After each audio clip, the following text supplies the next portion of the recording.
जय श्री राधे कृष्ण। हमारे प्यारे भाइयों बहनों माताओं व बंधुओं, जीवन सूत्र चैनल पे आपका स्वागत है। आज आपके सामने लेकर आए हैं, जानिए शिव चतुर्दशी व्रत, मासिक शिवरात्रि, पूजन विधि, व्रत कथा और महत्व। शिवरात्रि भगवान शिव और शक्ति के संगम का एक पर्व है। हिंदू पंचांग के अनुसार हर महीने कृष्ण पक्ष के 14वें दिन यानी चतुर्दशी को मासिक शिवरात्रि, जिसे शिव चतुर्दशी भी कहा जाता है, मनाई जाती है। ऐसा माना जाता है कि इस दिन भगवान शिव की उपासना करने से सुख समृद्धि बनी रहती है। इस दिन भगवान शिव की विशेष पूजा अर्चना की जाती है ताकि जीवन से कष्टों का अंत और भगवान शिव की विशेष कृपा प्राप्त हो सके। इस दिन लोग काफी शुभ मानते हैं। इस तरह हर माह आने वाली कृष्ण पक्ष की चतुर्दशी को मासिक शिवरात्रि या शिव चतुर्दशी के नाम से जाना जाता है। मान्यता है कि इस दिन यदि भगवान शिव और माता पार्वती की विधि विधान से पूजा की जाए तो असंभव कार्य भी कुछ दिनों में संभव हो जाते हैं। साथ ही उनके सभी संकटों को दूर करते हुए मनोकामनाएं पूरी करती है। शास्त्रों के अनुसार माना जाता है कि प्रत्येक माह में पड़ने वाली शिवरात्रि के दिन भगवान शिव और माता पार्वती की विधिवत पूजा करने के साथ व्रत रखने से दुख, दरिद्रता और दोष से छुटकारा मिल जाता है और सुख शांति की प्राप्ति होती है। आइए जानते हैं मासिक शिवरात्रि के तिथि, पूजन विधि और महत्व के बारे में। पौराणिक धर्म ग्रंथों के अनुसार इन्हें विनाशक भी कहा जाता है। भगवान शिव को त्रिदेवों में इन्हें सर्वोच्च स्थान है। शास्त्रों के अनुसार देवी लक्ष्मी, इंद्राणी, सरस्वती, गायत्री, सावित्री, सीता, पार्वती और रति ने भी शिवरात्रि का व्रत किया था और उन्होंने अपनी सभी मनोकामना पूर्ण की थी। इसी प्रचलन के कारण मासिक शिवरात्रि का प्रचलन प्रारंभ हुआ। मासिक शिवरात्रि पूजन विधि। इस दिन सुबह स्नान करने के बाद व्रत का संकल्प लें। इसके बाद भगवान शिव, माता पार्वती और भगवान गणेश, कार्तिकेय और नंदी की पूजा करें। इस दिन भोलेनाथ का अभिषेक करने से विशेष फल मिलता है।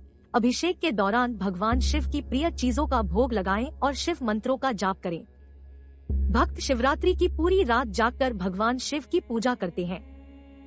इसके बाद शिवजी पर बेलपत्र, धतूरा और श्रीफल चढ़ाएं और अगरबत्ती, दीपक, फूल और फल के माध्यम से इसकी पूजा करें।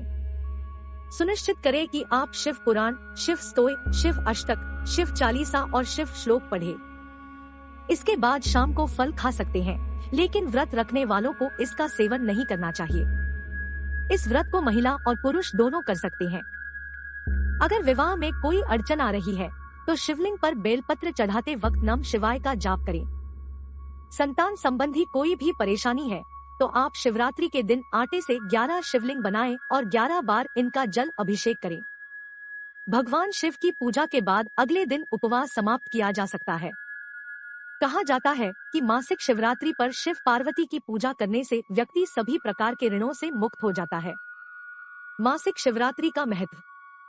धार्मिक ग्रंथों में मासिक शिवरात्रि व्रत के महत्व के बारे में बताया गया है।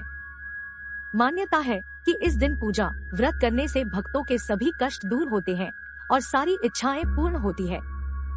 इतना ही नहीं, मान्यता है कि मासिक शिवरात्रि के दिन पूजा पाठ करने से घर में सुख समृद्धि आती है।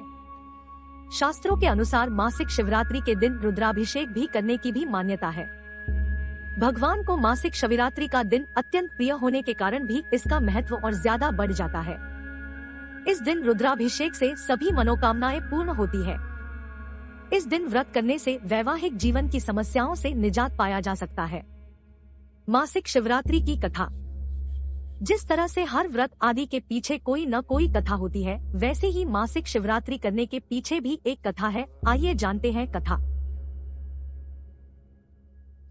पौराणिक कथाओं और धार्मिक ग्रंथों के अनुसार भगवान शिव महाशिवरात्रि के दिन मध्य रात्रि के समय लिंगम के रूप में स्वयं प्रकट हुए थे, जिसके बाद से सबसे पहले भगवान ब्रह्मा विष्णु ने उनकी पूजा की थी। उस दिन से लेकर आज तक इस दिन को भगवान शिव जन्म दिवस के रूप में मनाया जाता है। एक बार ब्रह्मा और विष्णु के बीच विवाद हो गया कि उनमें से कौन श्रेष्ठ है। उस दौरान उनके सामने आग का एक खंभा दिखाई दिया। खंभे की उत्पत्ति और अंत नहीं मिला है। वे दोनों परस्पर सहमत थे कि जो कोई भी खंभे के एक छोर की खोज करता है वह दोनों के बीच सबसे बेहतर होगा। ब्रह्मा ने ऊपर देखने के लिए हंस के रूप में उड़ान भरी जबकि नीचे देखने के लिए विष्णु ने जमीन के माध्यम से खुदाई करने के लिए एक सुअर का रूप धारण किया। कई युगों तक प्रयास करने के बावजूद उनमें से कोई भी सफल नहीं हो सका। हालांकि जब ब्रह्मा ने झूठ बोला कि उन्होंने सबसे ऊपर देखा है, भगवान शिव ने दृश्य में दिखाई दिया और खुलासा किया कि यह वह था जो स्तंभ के रूप में प्रकट हुआ था। अपने असत्य की सजा के रूप में भगवान शिव ने कहा कि ब्रह्मा के पास पृथ्वी पर उनके लिए समर्पित मंदिर कभी नहीं होगा। यह शिवरात्रि का दिन था जब भगवान शिव लिंगम के रूप में प्रकट हुए। बंधुओं, आपको हमारी सुनी अनसुनी कहानियाँ एवं कथाएं पसंद आए तो अपने मित्रों के साथ शेयर करें, लाइक, कमेंट और साथ ही सब्सक्राइब करें और साथ में दिए गए बेल बटन को दबाएं ताकि हमारे चैनल पर आने वाली वीडियो की नोटिफिकेशन आप तक पहुंच सके। जय श्री राधे कृष्ण।